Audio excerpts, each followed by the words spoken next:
What we're going to do next is start to dissect some of the open questions that you provided for the scenarios. And as Krista and I were looking through these, something weird is happening in our field. When I have done this task in years past, there's been just everything has been closed questions. So you guys have been going to some trainings, or some of you have been at this workshop before, but there's a lot of really nice open questions that we want to share. And when we encounter some closed questions, we'll work through it as a group and see what we can turn it around. So why don't we start with Walter. He's our cat that's just been adopted. He's going home with medications that need to be given 3 times a day. And we wanted to hear what some of our questions were. So as you listen to these questions, think about, do they keep the conversation going or do they close the conversation down? Does your schedule allow for you to do this medication 3 times a day? Open or closed? Closed, because it's a yes or no question, right? So knowing that we want to get to the heart of this, what could we do to change this to make it more open? What do you got? Yeah? How are you going to fit that into your schedule? How are you going to fit this into your schedule for you allowed to do this medication 3 times a day? Sometimes just changing the first word changes the whole feel of the question. Here's another. Are you comfortable with administering meds? Do you have any concerns or questions? Will 3 times a day medication work within your schedule? So this is what I call question bundling. And sometimes we ask a series of questions and the person who's being asked to respond has lost track of what you're asking them. So try to ask one question at a time. So what do you think? Are you comfortable with administering meds? Open or closed? Closed. How can we change it?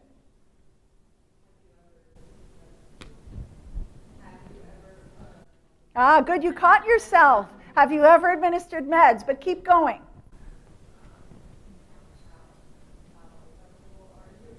How comfortable are you administering these medications in the back?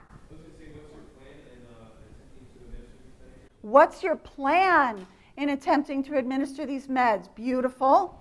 So you guys are doing a really great job. Here's one.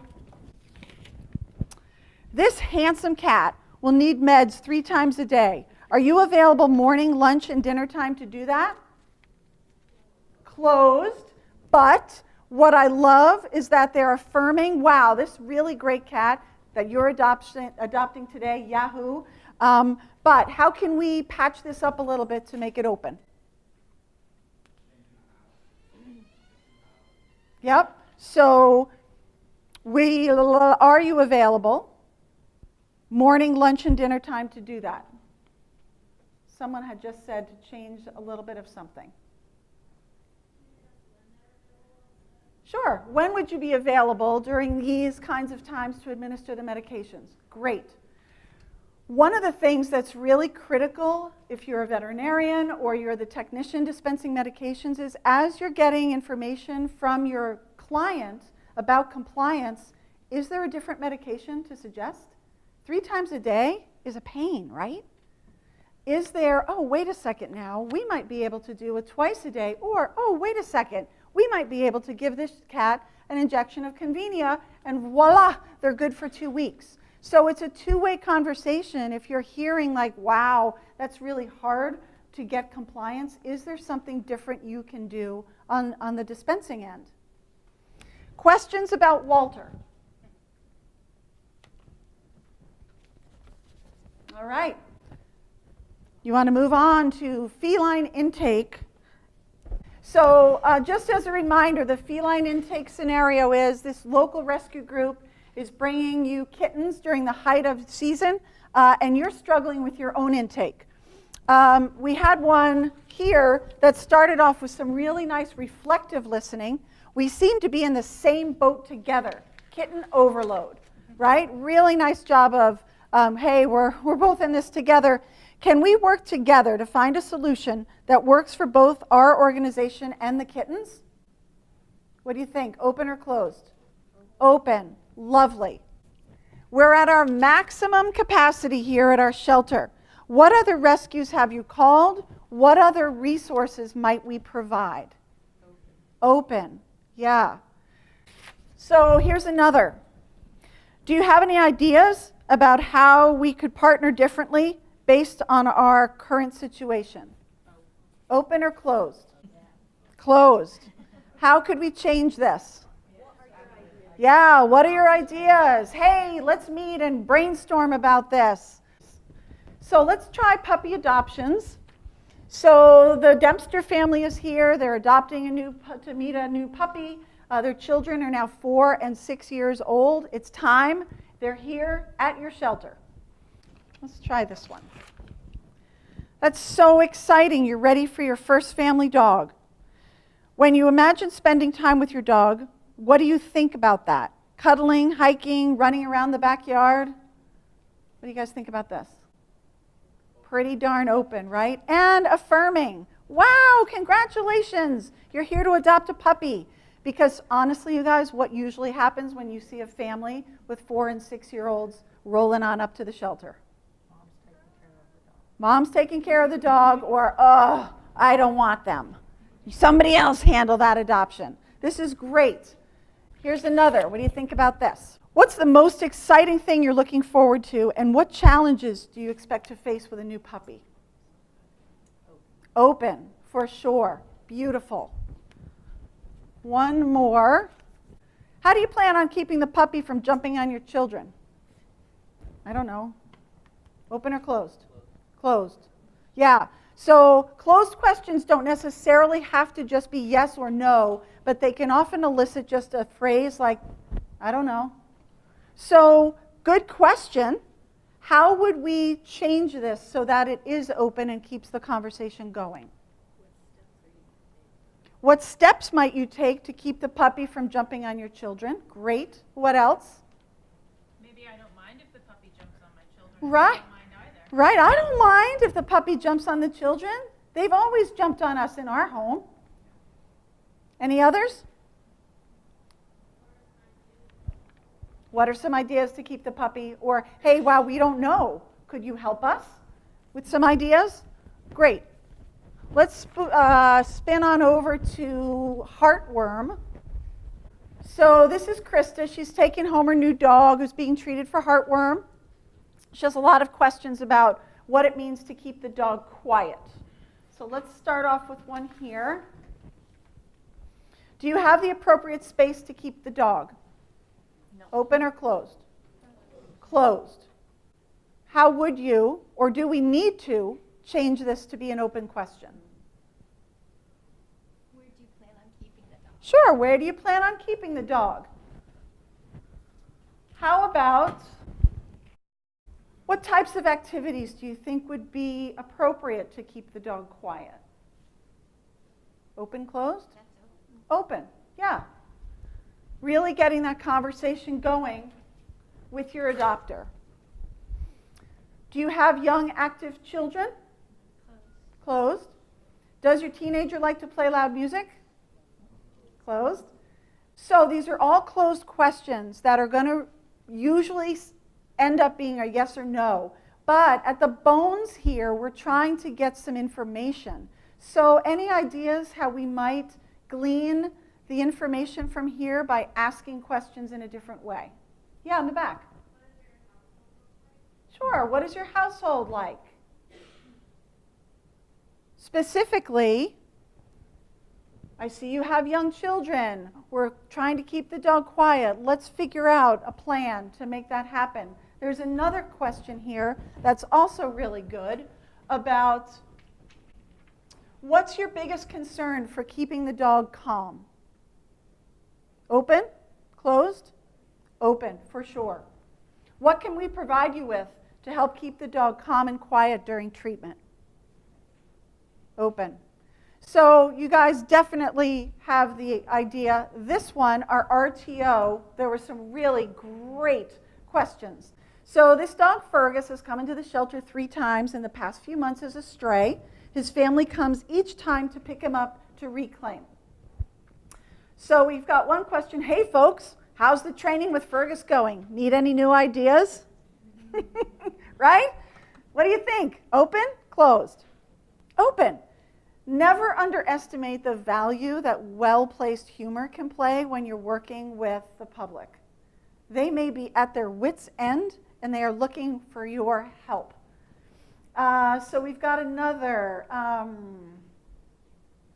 What might be some ways we can help you prevent Fergus from escaping? Open? Yep. Great. Here's another. We love seeing you and Fergus, but imagine this may be an inconvenience for you. What can we do to help keep Fergus from coming back here? Really, really great. You know, it's empathic. We like seeing you, but this is probably a pain. What resources can we provide? There was also a really lovely suggestion of, do you need a volunteer to help you repair your fence? What do we think about the question? It's a great question, but is it open or closed? It's closed, because if they say no, then you've lost your opportunity. How might we keep the spirit of this question and turn it into an open one? What can we do to help you fix your fence? Do any of your organizations have outreach in your community that does fence building or fence repair? Something to think about. Really successful undertaking in some communities where animals are repeat offenders coming back to the shelter. It's not because these are bad dogs or bad owners, but there's a problem that needs addressing that the owners may not have the time or the resources to do. We could help that, resolve that situation, and keep that dog with their family. Lovely suggestion. So these are all sort of around the same. What struggles can I help you overcome with Fergus's escape behavior? Really nice open question. Super. I think the only one remaining is our staff and volunteers. So this was our volunteers. Started out great guns, but now not so much. And he's told you he doesn't want to come back. Many of these were sort of a theme of what are the differences between your expectations and what you experienced? What do you think about that question? Very open question, and really nice fodder for perhaps this person can help us if we've got some problems with our volunteer program. What did you expect compared to what you're actually doing? Another really good example. Are you having any issues we can help to keep you coming back? It's closed. Because if they say no, then you've lost that opportunity to have the conversation. What are your biggest concerns? And what were you hoping to get out of volunteering here? Those are all really nice examples of open questions so that you are literally ready to receive whatever information this person shares with you. So what I would suggest is when you go home, literally home, start practicing some of these questions with your family members. You know, the dinner time favorite. How was school today? Fine. What'd you do? Nothing. So even those questions, like those tried and trues, if you try to spice them up a little bit, you know, you'll often get a different response. But if you hear somebody at your organization who's really skilled at using open questions, steal some of those and use them. It'll start to become a bit of a habit in your organization once you get some muscle memory. And you guys have some mad skills already with open questions. We're going to move on and talk about feedback. So the fact that there's so many managers in the room is nifty.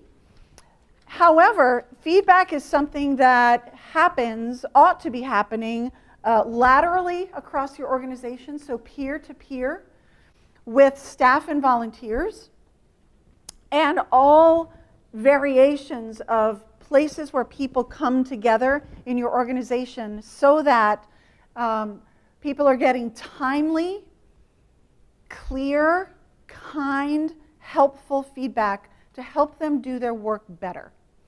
And feedback is kind of a loaded word, right? Because usually it's like, hey, I want to give you some feedback. It's usually not, you've done a really good job. And so we want to dig into this a little more, take it apart, do a little practicing so you can have some feedback skills to take back. So we're going to talk about a very specific type of feedback, which is called SBI, situation, behavior, and impact. And it's a way to make it really timely, really objective, and ultimately helpful. And when you're wondering, when should I give somebody feedback, sooner is always better. What we want to avoid doing is, hey, Katie, remember last year during that adoption event when you X, Y, and Z? Nope, not good. Think about those of those of you who are adept at clicker training. And remember in Kelly Boland's session yesterday, we want it to be immediate, almost immediate, so that people are following what they're either being applauded for or corrected for. So when you need to give feedback to someone, whether it's appreciative or developmental, sooner is better. And when you, and maybe you guys have been in this situation, when you know that you have to have a talk with someone and you put it off and put it off and put it off, it starts to color your other interactions with that person. Like, yeah, I know I need to talk to David about this thing, but I don't want to have the conversation with David because it's going to be awkward. And I keep putting it off and putting it off, and now all my other interactions with him are going to have that weird feeling. And you start avoiding him, and he knows that something, right, my micro expressions are different. Right, and so it really does become a bad thing and somewhat toxic when you put off giving feedback. So this is what SBI looks like. So we're going to talk about the situation, and that also includes timeliness. So it could be, hey, yesterday at the coffee machine, or at this morning's meeting, or last night during that adoption. We really want the time and proximity to be close to the event so that it's relevant. And we want to talk about the behavior, what you actually did, or what that person actually did. And then the I is impact. And what was the impact of that behavior? So let's take a look at something completely outside of our realm. So here's the situation. Yesterday in social studies, now we're going to layer on top the behavior. Yesterday in social studies, when you kept tapping my head with the pencil, that's the behavior. And here's the impact. Yesterday in social studies, when you kept tapping my head with the pencil, I got distracted and I didn't finish my homework before practice. That makes me really mad. So there's the situation, the behavior, and the impact. That is SBI feedback, and it is incredibly important and easy to deliver to virtually anyone, either up or sideways in your organization. And what it allows you to do is make very quick course corrections in the moment so that things don't fester. The last thing we want to do is wait until someone's annual performance review to give them feedback, right? Remember 7 months ago, that time you came in late to work? Not helpful. Remember yesterday when you punched in late? That was the 4th or 5th late this week. We need to talk about that. So timely, really important. So let's look at a different SBI situation. So here's the situation. During the adoption of the last kitten yesterday, the behavior, you were so patient in helping a new pet owner find her match. The impact, I was really impressed by how genuine, warm, and welcoming you were. So SBI feedback is both appreciative, which means I really want to commend you on something that you've done well, and it's developmental. Here's a way that you could do something better next time to help you continue to learn and grow as a volunteer or a staff member. And getting away from words like constructive feedback. How does that feel? Hey, can I give you some constructive feedback? Usually means, oh. But I want to give you some developmental feedback. I really care about you as a staff member, and I want to see you continue to learn and grow. And appreciative feedback, we never ever want to be stingy with appreciative feedback. There's some recommendations of, for every piece of developmental feedback, you ought to give like 5 to 7 pieces of appreciative. So it's putting money into that account so that you can make withdrawals from the developmental account.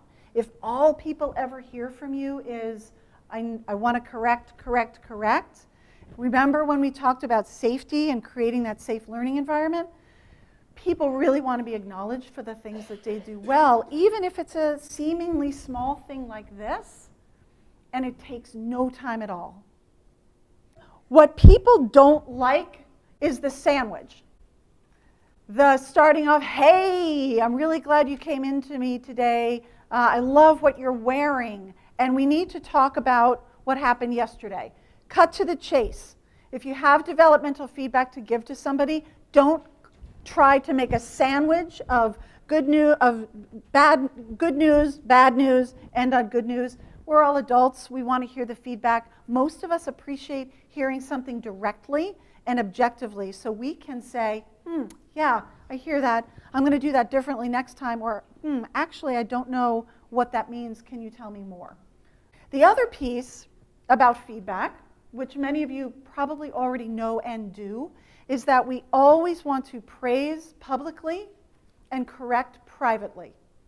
So we never want to call somebody out in front of a group for a mistake or an oversight or a misstep, because that goes to the safety piece, right? We're not going to be able to hear it if we're also worried about, oh my gosh, everybody else around me is hearing this too. So praise in public, unless you know that, wow, this is really a personal thing and I want to talk to somebody privately and give them that praise, but we never want to criticize publicly. That's always done privately. We are always very skilled, most of us, at finding the things that aren't going right, or finding the errors or the improvements. And so how do we train ourselves to notice more often when people do the things that we want to show appreciation for? And we don't have to make it like this big thing in order to appreciate what someone has done. So those little things. Yeah. There is, I'm not going to remember where the research came from, but there is some research that says even more than increases in pay, people want to be acknowledged for what they do well at work. Right? So just those little things. And it may be just like a muscle that today I'm going to look for like 3 things and I'm going to say it out loud. All right, we're going to try it out. Your last handout gives you a planning tool, and it looks like this: preparing for a feedback conversation. So I want to just walk down a couple things with you before I cut you loose. And you're going to be able to work with a partner if that's your preference on this. But I would like you to think about a situation that is likely to happen in your particular work setting. So first of all, think of a peer or someone else who you would like to deliver feedback to, and then prepare by answering these questions. What's your intention in sharing the feedback? So remember, we talked about, is it appreciative? Is it developmental? We want to make sure it's not anything else, like spiteful or I'm angry. What would be a successful outcome of this feedback conversation in your mind? Is there a change that you want to see happen behaviorally? What was the particular situation? Remember back here, it was that. When you tapped my head with the pencil. So we want to make our situation very succinct. We don't want to do what's called kitchen sinking. Well, that time and that time and that time and that time, we want to give feedback on one thing at a time. And then what was the behavior? What did the person do? What was the impact? You know, number 6, what data do you have to support? Sometimes that's going to be important. And number 7, really important. If you're emotionally charged about the feedback, how can you personally prepare for the conversation? What words can you use to start? Where and when will you have the conversation? And then the last, how might they react or respond to this feedback, and how will you prepare? I don't know anybody who doesn't get a little bit of butterflies when they have to give some developmental feedback, no matter how long you've been managing people. And I feel like that's a good thing, right? Because when you have to deliver some developmental feedback, you're taking a risk, you care about that person, but you never know 100% how it's going to be received. So being a little nervous is okay. I think it helps you prepare better. So the last piece before we move off of SBI is that after you give this feedback, you want to probably have a discussion, make sure that the recipient of your feedback understood the message, that you create some options of, well, so what comes next, and then agree on what those next steps are. So by this time next week, you will have done X, Y, or Z, so that there is some accountability and a continuation of the conversation. Good with SBI? You made it! Yay! 2 hours of communication.